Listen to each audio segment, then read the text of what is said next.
With all of these awards that you get, is there a check? I wish, no.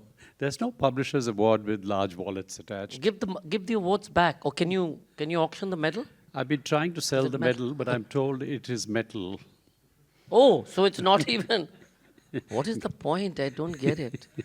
So I don't know with most of you know Naveen really as a publisher, but I've known Naveen in his earlier and continued avatar in theatre, which is where much of his world started and much of my world started as a lighting thing. And maybe we're going to start even before that. So Naveen, what was fascinating was to hear that how even when you were a baby in the womb, you were listening to your mom singing songs, and that's one of the first memories that you have as a kid. And I love the way that you described her morning lullabies being so deep and with a great timbre, as opposed to, well, later in the day. There's a little memory trick here, Sanjay. You and I are both aging beauties. I'm 32.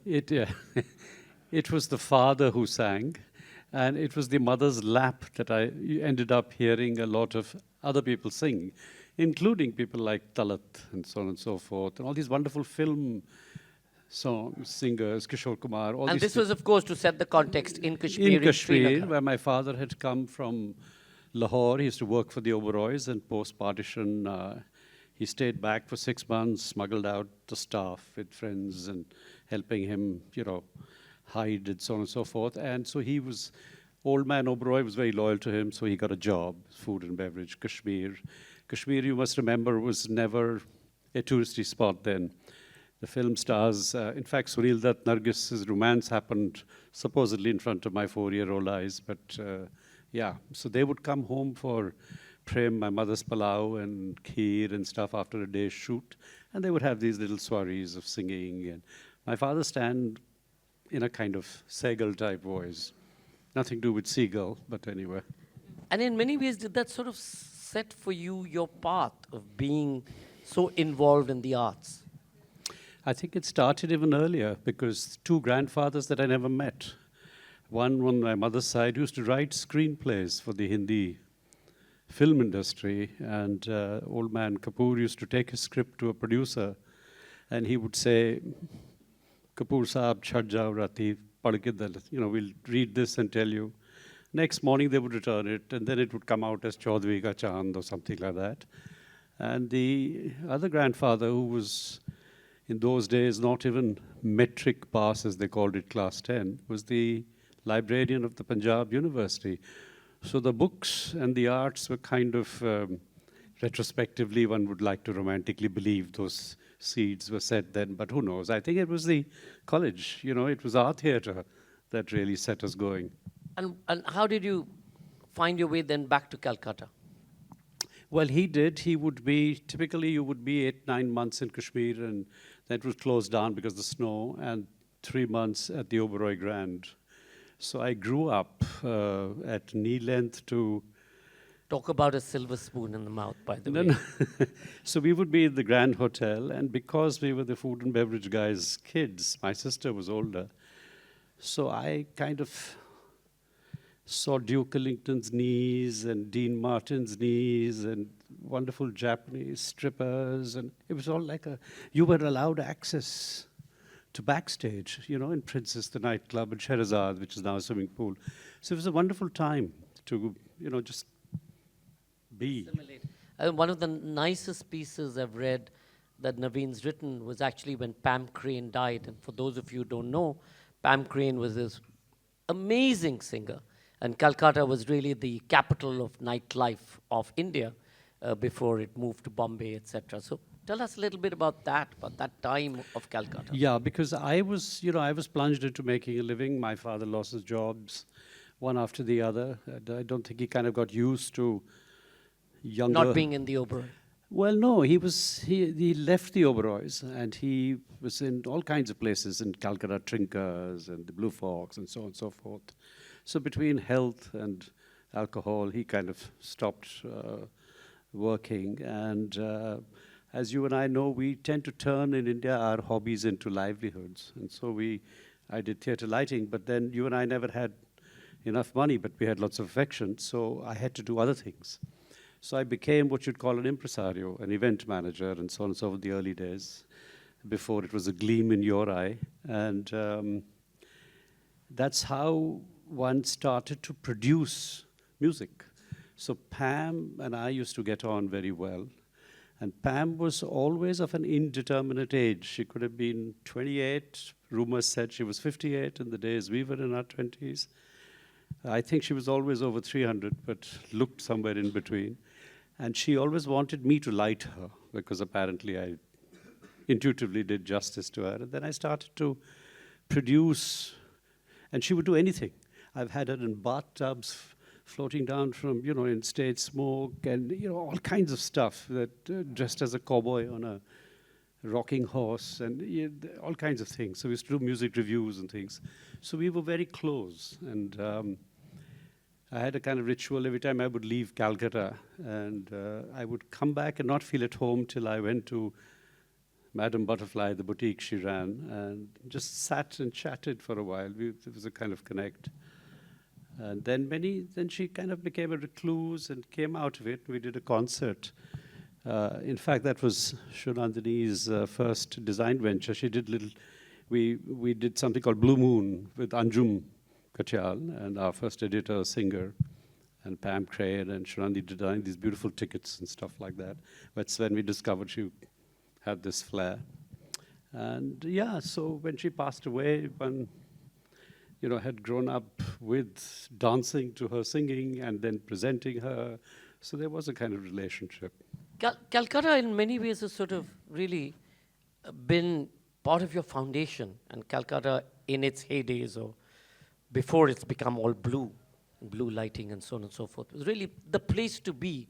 What's changed? Has it aged gracefully? Is it still the center of creativity and culture? Do you still feel that it has that sense that it had when you first started so much of work there in the arts? I don't think creativity disappears. What you have are periods of exhaustion versus tiredness. There's a difference. And the exhaustion can be dire sometimes, and Calcutta has been exhausted for a while. But there are pockets of, there's a lot happening. It's also a very hospitable place. But there's also a sense of, as I said, a kind of parts of it behave like they've forgotten themselves in a different time. And though some of it now seems to be changing. But it's still fairly gentle to artists. It still has it's that very George Shaghar, I- because you can, at 2 rupees, you can still get something to eat at the end of the day. That it is. And it's also, as I said, it's hospitable. You can, you just drop in, you meet people. And it's also possible that we've spoiled ourselves a little bit because we've created willy-nilly and very organically, without any strategy, a kind of oasis, not just Seagull as a space, but the way of being the kind of people we are in the arts or publishing. And all of what we do, if you look back, reflects that. Relationships, hospitality to other languages, other cultures. It happened in the book. And all of it began with theatre and stays with theatre. All our problems, our solutions come from the theatre. I owe a lot to, this is something you as a theatre person would recognize. You don't have to be an actor or a director, you have to be a theatre person. So that's a very difficult thing. And it's actually you being a theatre person that you first started publishing theatre scripts and film scripts. That's right. We started, at that point, Shomik Banerjee, our founder editor, who was a theatre scholar, cinema scholar, and so on and so forth, he used to run a series for Oxford University Press called the New Drama in India series. Girish Karnad translated Evam Indrajit at that series, and Badal Sarkar and stuff. But so he actually came up with the idea that a niche publisher could possibly survive if they didn't have other distractions. And that kind of stayed with us, this business of other distractions, because most publishing does the sensible thing if it wishes to balance. So have wonderful publishers around us who will tell you we do 60%, 70% of something that brings in the money to subsidize what we really want to do. But in practice, that doesn't, for us, work. What works for us is you build enough of a corpus of what we call the serious, the wish list, things that you feel only you can bring into the world. And eventually, you know, it pushes at the traditional marketing wisdom. And you survive, which we've done. So I think all of that is also a theater lesson. You know, you were talking about surviving. Obviously, niche publishing is more than just survival because it's difficult. You're finding new markets. Not everybody is willing to pick up a play script that you have published. Tell us a little bit about that journey and really that struggle because, you know, today, of course, as you continue, like any niche publisher to struggle, you still are able to get by perhaps selling one of the bits of art that you've got, K.J. Subramaniam's work. But tell us a little bit about that journey in the initial years and what was it that really drove you to continue to stay with the Seagull philosophy, which today everybody thinks of as a philosophy? See, when you are actually doing it, there isn't a, you don't have a kind of, you know, list of do's and don'ts. What you have is the doing of it, right? And so that, and you have a lot of excitement. You cannot resist responding to the material that you wish to publish. So when you started with theatre and cinema, it was a very exciting time for cinema, for example. You had these 10 years of, you know, Satyajit Ray, Benegal, Adur, Minalda, you know, all of these. And so you were publishing them, that movement, and documenting it. You were doing plays in the English language because that was the link. Not because you thought everybody would perform them, or you didn't know at that point that 30 years later, a lot of them would become life-saving texts in universities and so on and so forth. So at that moment, you're not strategy. There's no, the strategy I keep saying repeatedly. Accidental. No, it's retrospective, because when things unveil themselves, while they're actually happening, you just find your way intuitively through the whole thing. But there is a particular point where the theatre scripts and the screenplays, which still happen, led to a kind of decision that we took as publishers. We found that our excitement, our aesthetic, both editorial and design, which we could talk about, led us to kind of gently question the status quo of a English-speaking West that insisted you buy and sell only for your country. So even now, most of us are buying rights for the Indian subcontinental at best kind of thing. So we questioned that status quo and we set up a company in the UK called Seagull Books London Limited. It's not a branch, it's an independent publishing house paying its taxes.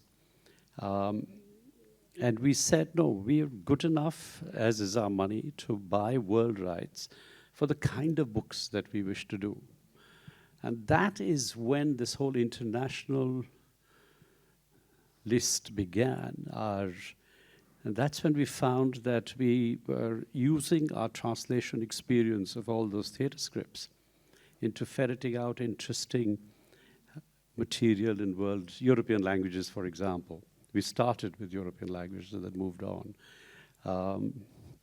So at that point, the strategy was that English language bookshelves in America and UK did not have what they have now. Translations become very popular now, awards and so on and so forth. But at that point, they were empty because translation didn't pay, which is one of the reasons why I suspect a lot of American publishing didn't put names of translators. And in the film that we've done, Shalani is very articulate about the politics of what that means. All I'm trying to say is that it's always been an intuitive way forward. It's not entirely idiotic or romantic. There is method as you execute. But the very fact that you're not just in the UK anymore, you're also across America and so on and so forth. I mean, at some point of time, this whole desire to get, these wonderful publications out, and your back series, your backlist is really quite stunning and startling. Again, strategy, accident? No, it's not all accident. It becomes strategy after a while, right? Initially, it's passion-driven that, hey, this is what is missing in the market. Let's try and do this and see. And then you get noticed for it, and you see that it's possible to survive.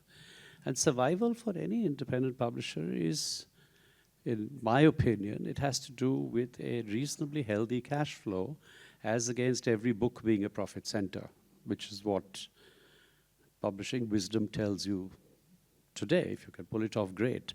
But the kind of niche, serious literary stuff that you want to do, you know that you're always going to be tempted with something that's very interesting. So for you to justify that as a profit loss thing is not going to make sense. You also know that a solid part of your list is constantly being reprinted. For something, say for example, you handle the estate of somebody like Mahashweta Devi. You've done about 30 odd books or more, and you keep circulating, keep printing.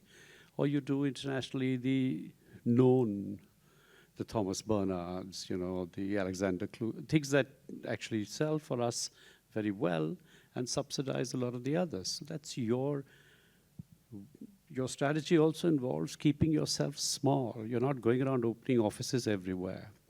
You exist in the UK and the US, but the work happens in Calcutta. And ironically, a lot of US and UK publishers particularly are printing and outsourcing all the work to us here in this country and elsewhere. So, it is, if you take the globalized thing seriously. I'll come back to the UK office thing in a second, because that leads to but just going back again, many of us know you personally. You're really a personalized sort of person in terms of being an editor, whatever that means. But is it, I mean, in terms of the magic, is it because of your, relationships that you built with Romila Thapar, or then earlier Mahashweta Devi, where to a large extent you were in fact writing her speeches as well. Is that what helps? I mean, in today's day and world where everything is so non-personal, the larger publishing houses are fairly non-personal, where you can edit somebody's manuscript, but that's roughly the relationship. You go many steps further. Is that one of the successes? And therefore, what happens when you're not around? Well, if you start at the end of your question of not being around, this is old hat for us. We've had people ask us this. In fact, they usually ask Shunandani, who is not just Seagull editor and designer and translator and artist, but when she completed 10 years of her life, she became part of the company. Because after a while, how much can you pay colleagues who show intent to do the distance? So she owns a part of the company. And later she invited a Bishan. So as far as and they both also own bits of Seagull London. So I could drop dead after this conversation. Ambulances, ambulance is a little far, so So it's difficult from here to there. The legalities are in place. I'm not talking about legality. But so what are you talking about?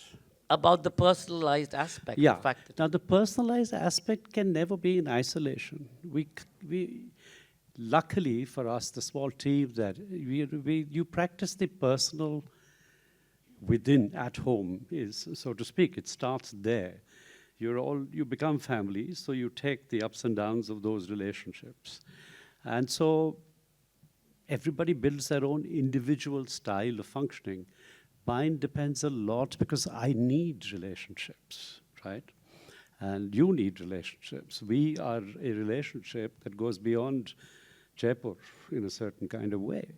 So it's also relationships of the head, right? It's not just a hard thing. So you may have, my preferred literary form has been the letter writing before computers. And then with computers, it became trebled. And so you tend to relate to people.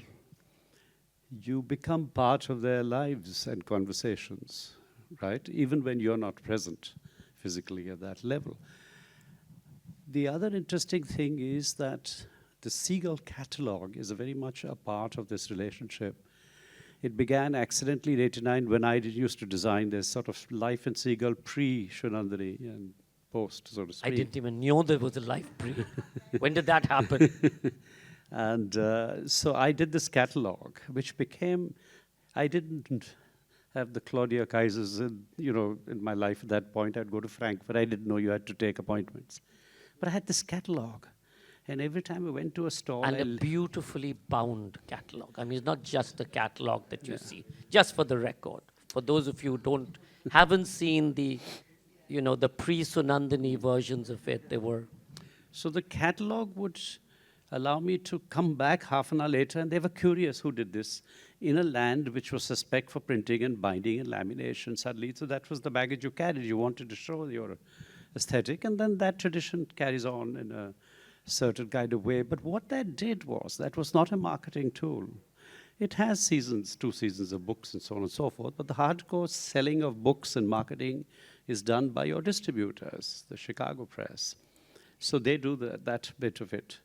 This is a relationship builder, if you look at it, which started earlier because you wanted to do something different, not just jacket cover and text. So you would write letters to a whole community of writers and booksellers and publishers, and they would write back in their languages on your annual theme that you gave. So this year's theme, for example, is climate change, and each cover is bound in discarded Ritu Kumar fabrics and that kind of stuff. So it signaled that your relationship with aesthetic, design, craft, paper, everything in one little thing for the perceptive, sensitive recipient of that. So it was aimed at authors and publishers who just completely understood you.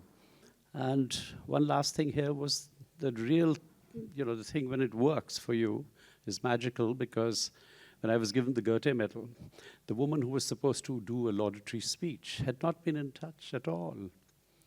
And I was kind of getting fidgety because all my German friends were saying, but why is she not getting in touch? How is she going to give an 8-minute speech? How does she know you were?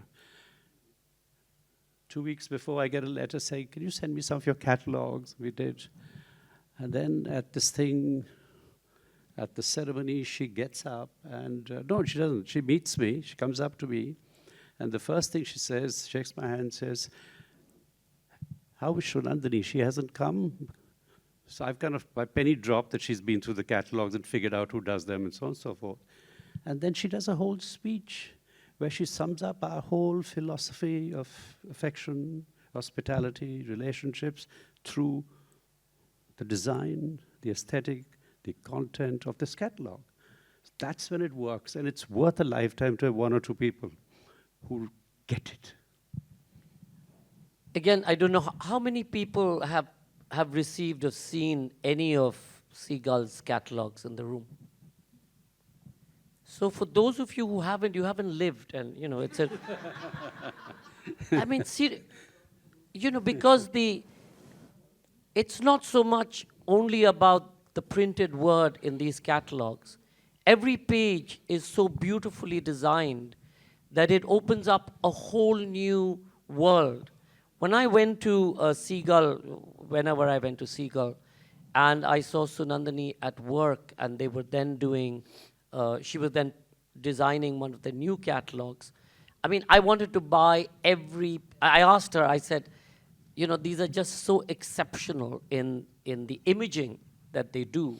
I said, are these not art pieces? And they said they were. There's a limited edition series, and I picked up a couple of which I gifted all around. They're absolutely stunning. And it's a different kind of publishing.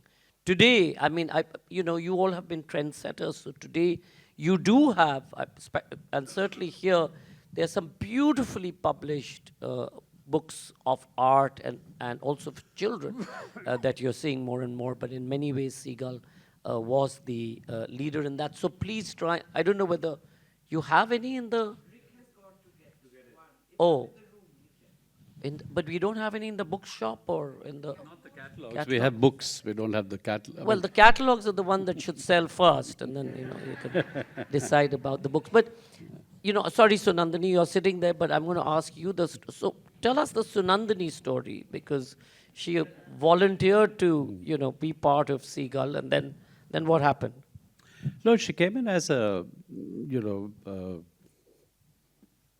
some kind of an editorial assistant kind of thing, and very soon we found her peering at those old Macintoshes, the ones, those tangerine and those, those bellied, they were turquoise and strawberry colored things, and struggling to read.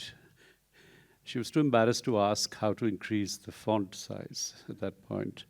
And that was the last time she was ever afraid to ask any such thing. And it just, the way the Seagull offices have always been laid out, it's a kind of open thing. I can see what you're doing on your machine, not with a view to e-audit. It's more a living room for those of you. Yeah. Anybody here been to Seagull office? Yeah, it's just a beautiful environment, full of art and occasionally lovely coffee, and great So I place. saw her tinkering with some typeface and so on and so forth, and asked her to do one or two things, and got excited with it. And that was the time Anjum and I were also part of some theatre project that was taking us to Penang and Kuala Lumpur and Hong Kong and stuff. And I remember there was one big 200-page Seagull Theatre quarterly issue on the Bengali theatre, which had to go to press and get designed, and I used to do the stuff. So I told her that, go to that, just do the thing, and she said, yeah, okay, I'll do it, but don't you want to see it? I said, no, you do it, send it to print. So then one didn't look back. It was just like, a kind of blossoming where all her reading and her aesthetic, she grew up. You didn't have to chain her to the table. No. No. She used to sit, she used to bring, that was within a week of coming, she brought a whole, like a goldfish bowl and put it over there, and we had to respect the fact that... The goldfish is also in some of the work that she's done. Anyway, so that's where it started, where she started to explore. And as she often says, that it's really not waking up in the morning and wanting to make art, but it's the books that led to, and I started to do other things. It gave me the freedom to let go that aspect. And then she taught all her editors to set the pages. All our page setting we do internally, and the only thing goes out to print. So everyone has some sort of stake in the design and so on and so forth, which she does. But the blossoming happened parallelly, where post Anjum, she then was the obvious person to also be the editing director and the design. So editing, designing, translation, and then we started to exhibit her art, which would also sell and bring in some money. So it's a kind of continuous evolving growth. Art has been pretty much part of the heart of Seagull, and your heart as well. Tell us that story and the story with KJ Subramaniam and his collection. Yeah, and how that's helped Seagull apart from... It's a parallel thing in the sense that, because if you go back to the days when I was trying to survive and doing impresario thing, remember we never had a architectural reality of our own till very recently. We were always in borrowed spaces. We never had a gallery, all of that, which made the theatre in me decide to turn. So if you were a friend who was about to demolish your old 100-year-old bungalow to build a multi-storied, you were waiting for corporation permission, I'd say, Sanjay, give it to me, and I would convert it into a gallery for the year it took for you to get permission, or 6 months, and I would show art. Or you would have a warehouse, or you had a new building, and you had a 6,000 square foot parking lot, which wasn't inhabited at the moment. I would put up false walls and wooden battens and lighting. And so one was showing things which were by then institutionalized in the West, by intuitively finding any space to do art in.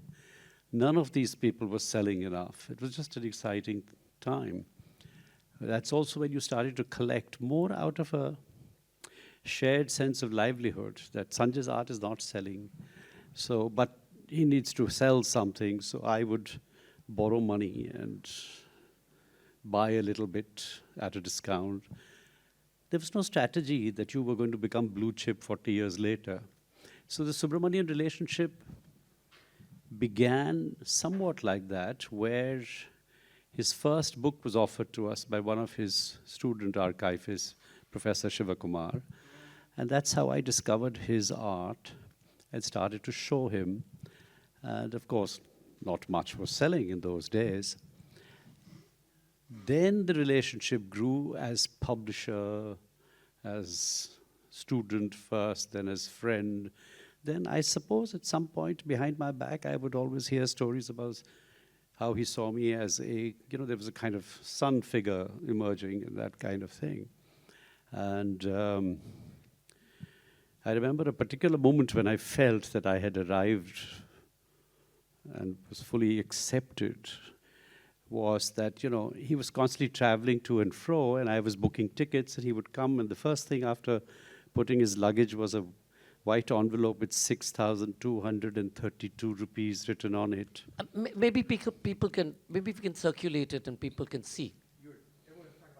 Yeah, these are the catalogs. These are the famous catalogs, yeah. So he was very meticulous about account keeping. And he would just return the ticket money I'd booked, and this would go on. And I would say, but why I owe you royalty on books? And then it reached a stage where Sushiladi, who passed away before him, she was 4 years older, and she was very ill. She was in Calcutta, 40 days, ICUs, home, hospitals, all of that stuff. And we had to transport her, when she was able, to a hospital in Ahmedabad.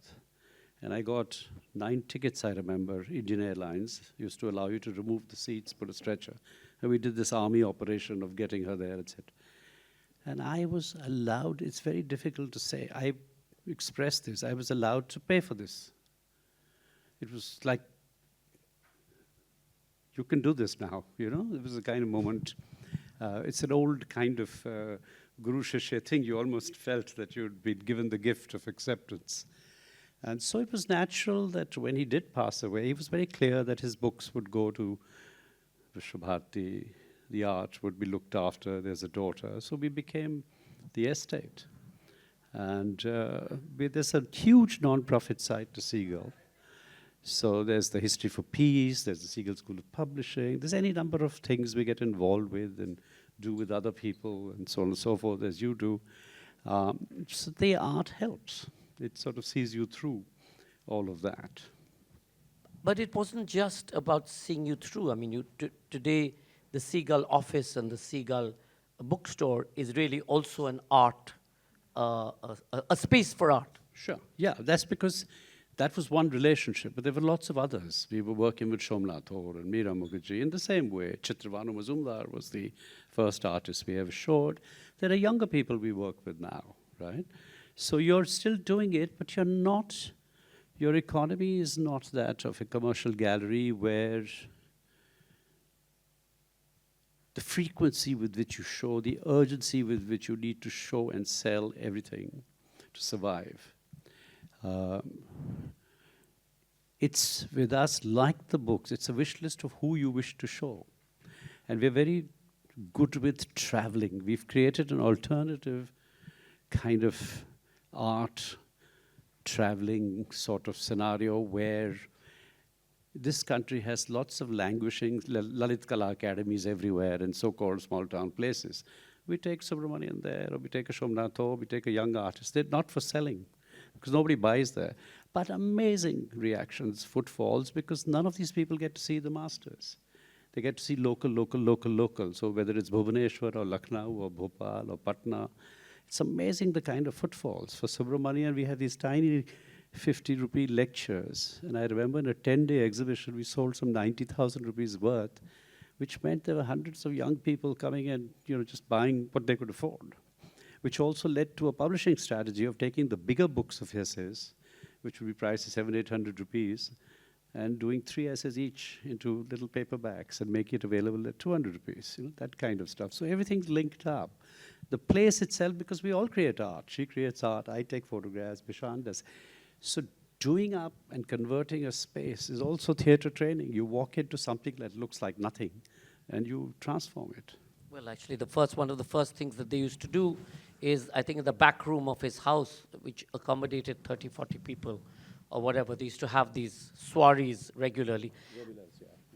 I want to go a little bit into the politics of space, of politics of international boundaries. And I remember there was a time when one day you sent me an email, or you picked up the phone and called me and said, we are a UK-based publisher, because that's a registered thing. And yet the Booker Prize has sent me this letter which says that, they're not sure whether I'm UK and they see me as India. The problem about the way rights are sold today and the way books move between countries, it's problematic. And this particular issue with the Booker Prize really brought that home. Can you share with everybody a little bit about what happened and some of the politics that we see today in terms of how rights goes and how books move back and forth, and perhaps what it could be? And I'll come back to that in a second. Yeah, no, the Booker thing is actually, there's no great mystery to this. It's basically when Booker first decided to have a translation award, ages ago, before Laszlo Krasznahorkai got it, so to speak, Mahashweta Devi was selected for one, and I had no distribution there. I didn't exist as Seagull London. And I remember getting in touch with a man of the left, Central Books, for those of you who are from there, Bill Norris, and actually sent, because they wanted the books in the bookstores, about 200 copies of some half a dozen Mahashweta books. But then they discovered closer to the shortlist that it was not practical for Mahashweta, because she was by then already wheelchair seeking. And I think, one doesn't have proof for all this, so that was the first flag that she wasn't going to get anything, because that was a consideration. So that stopped there. Then you jump to when two of our authors were, one partial author, he's not really our author in that sense. We've done one lovely book with him, Laszlo Krasznahorkai. And I was at the award ceremony, and there was Maurice Condé, who was also the runner-up, or not runner-up, but she was one of the shortlists. And Laszlo got it, which was fine. Next year, we didn't even know. I think we missed the date. And then one of the jurors, Hari Kunzru, got in touch. And if the juror does, even if the date, saying they wanted a specific book called Flying Mountain by Christoph Ransmayr, the Austrian-German publisher, author. And then I get this strange letter after we submitted it from the secretariat of the Booker saying, but you're not a UK publisher. Haven't you sold the rights to somebody there? I said, no, we don't sell sub-rights. This is our book. We're based in UK. So we had to go through some not so pleasant letter exchanges where you had to say that you exist, you could go to the company house, you could see the accounts, you could, So they grudgingly accepted that year, and the book got shortlisted. Fine. Next year we were more conscious and we submitted it, but was stopped right away, saying that we've checked. We agree that you are UK-based. We see your name there. We know you have a Nielsen ISBN, but you're not based here. So I said, look, I've never hidden the fact that our political choice was to do the work in Calcutta. We pay taxes in your country, and like a lot of your publishers, we have editorial people there. We do not wish to have infrastructure. That's a personal choice. Your website does not say that there has to be a staff of 4 people there, etc. No, but how do we know? We see on your accounts that you're making losses. So I said, what has that got to do with anything? Hello?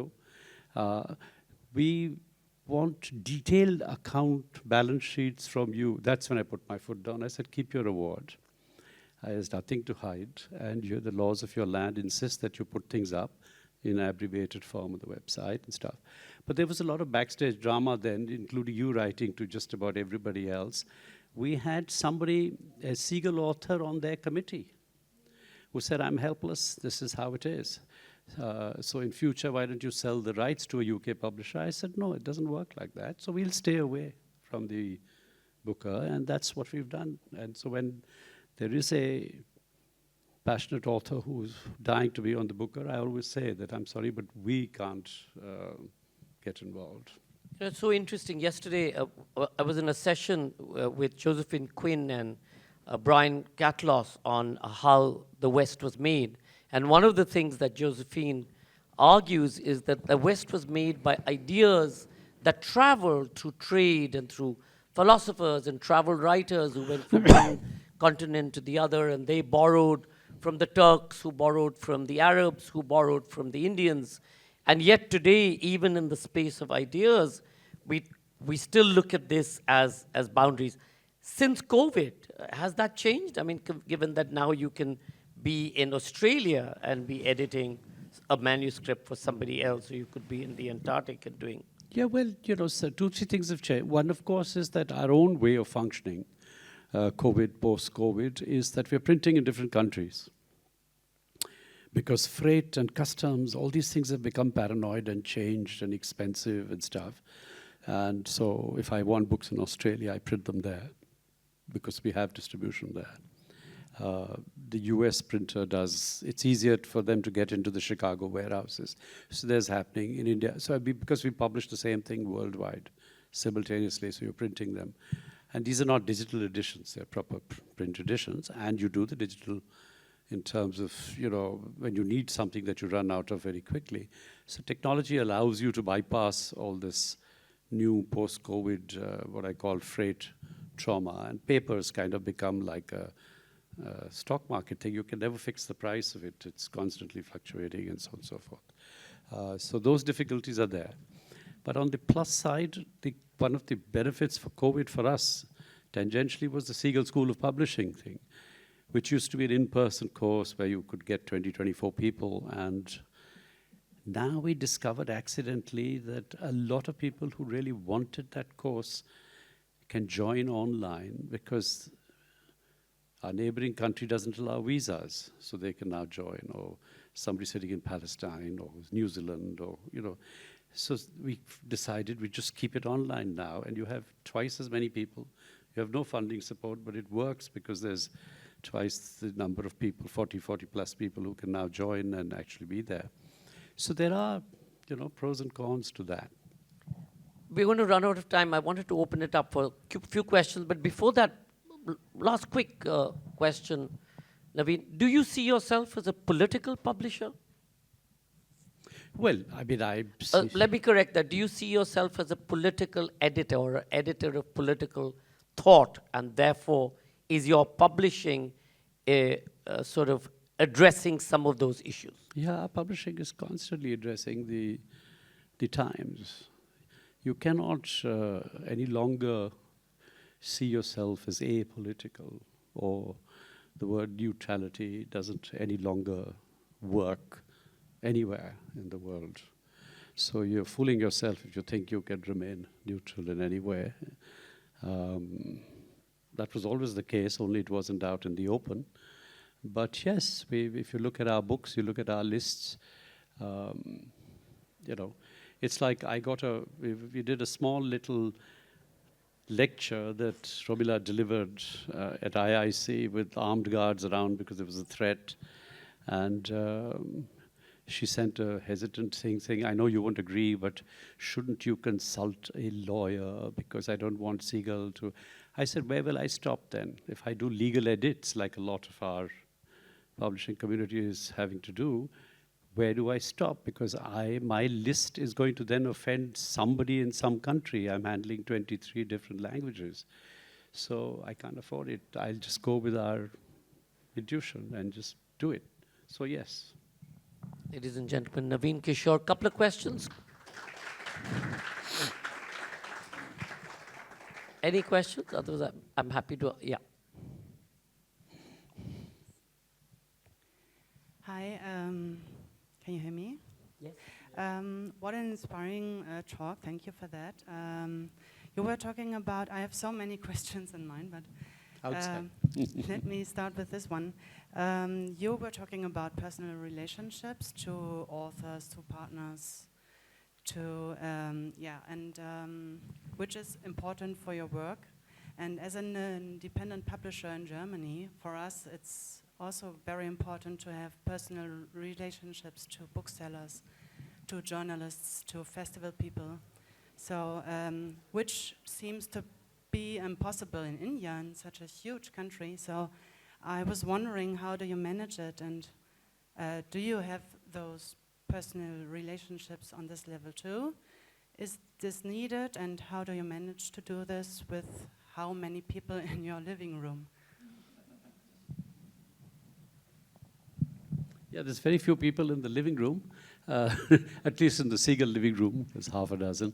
But yes, we do have relationships, but I think the relationships are not quite the same as the personal relationships with writers and publishers. That's the first in that circle. We have relationships across the world with booksellers, for example, right? And they're right here in the room. But in terms of the media, again, it's been a very organic thing. It's not a strategy that I have to relate to you as so there's a half a dozen people. In fact, I was telling this to Srinandini yesterday, that I'm suddenly waking up at this ripe old age of 342 and discovering that I've just requested 8 or 9 people in the country to help with a book launch that's happening later today of a wonderful, stunning debut novel we are excited with. And they've all responded and started doing things. I said, I never had this. I acknowledged that I was close enough to these people to trust just that one thing. But it took 42 years to arrive there, right? But the author relationships are very important to us, and they carry on beyond their being alive and so on and so forth. You get into their families and that kind of thing. So 30 seconds more, Girish. Naveen, last question to you. Your authors themselves influence you, and they influence the way that you write and think, and one has seen that both with Mahashweta Devi and more recently, Ramila Thapar. The way that they influence you, your own writing. Yeah, of course. You're influenced not just by authors, you're influenced. Everybody influences you if you allow them to, if you don't shut yourself up to that. But certainly, absolutely, all of these relationships are not one-sided in that sense. It's a kind of seesaw. You're an acolyte, sometimes you're an equal, sometimes your end goes up. So, the other person becomes the acolyte. It's an interesting give and take kind of thing. Thank you so much, ladies and gentlemen. Naveen Seagull, Sunandini, and of course, Seagull. Seagull has a movie that was made on it by Pushkin and Pushan Kripalani. Pushan Kripalani, and I think the thingamajig is on the screen. I wish Pushkin had made it, but anyway. Yeah. Thank you so much. And you can just, take a grab of the QR code and download it, and it gives you much more of breadth and width of the Seagull story.